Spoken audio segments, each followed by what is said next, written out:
types of dental problems. You can have problems where the molars get too long, and it actually will push the lower jaw apart from the upper jaw.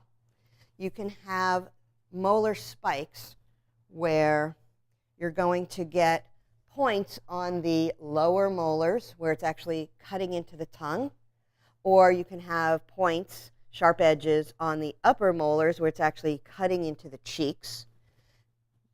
You can have incisor malocclusion. Malocclusion means poor occlusion or poor meeting of the teeth. The incisors can be maloccluded either if they maybe fracture an incisor and it grows back improperly, or that relates back to elongation of the molar teeth. As I said, if those molars get too long, it pushes those jaws apart, and that changes how those incisors are meeting. So it's really all a balance. The molars and the incisors and the mouth, it's all a balance. So you can have root impaction, and the roots are referring to those molar roots. And if these molars are just growing and growing and growing, and they're kind of just jamming against each other, they can't grow any further up into the mouth, so then you have these roots just growing down, and you can get these root bulges, you can get inflammation, and you'll sometimes feel these little bulges down here, and eventually that inflammation can turn into an abscess, okay? And so that, when we talk about root impaction, it happens down here, but you can also get root impaction up here under the eye, and that root impaction will press up on your tear ducts. Because your tear duct runs from the eye down here and then down up into the nasal cavity. And here's your eye right here. So if you have root impaction of your upper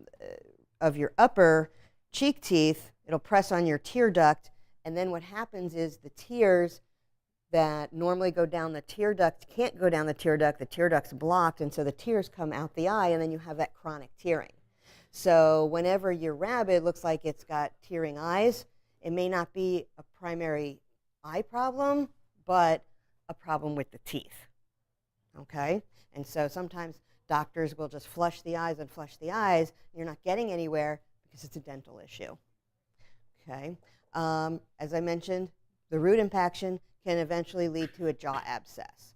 Sometimes it's not from impaction that leads to jaw abscess, but just out of the blue, they just, boom, they abscess a tooth. Abscesses can, if they happen on the bottom teeth, it can be that you get an abscess at the root, and it kind of blows out, and you get it goes out from the bone, and it goes into the soft tissue.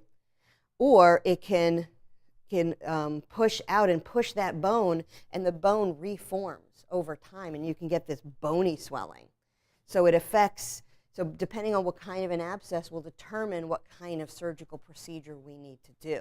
It can start with one tooth, and over time can get so bad that it can affect multiple molar teeth, and you can eventually lose all of the molars on one side.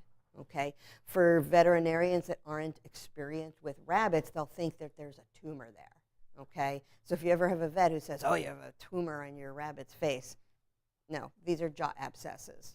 Okay, you can, if you have an abscess of the upper molars, then what oftentimes happens is the abscess will bulge under the eye, and your sign is that the eye is going to bulge out.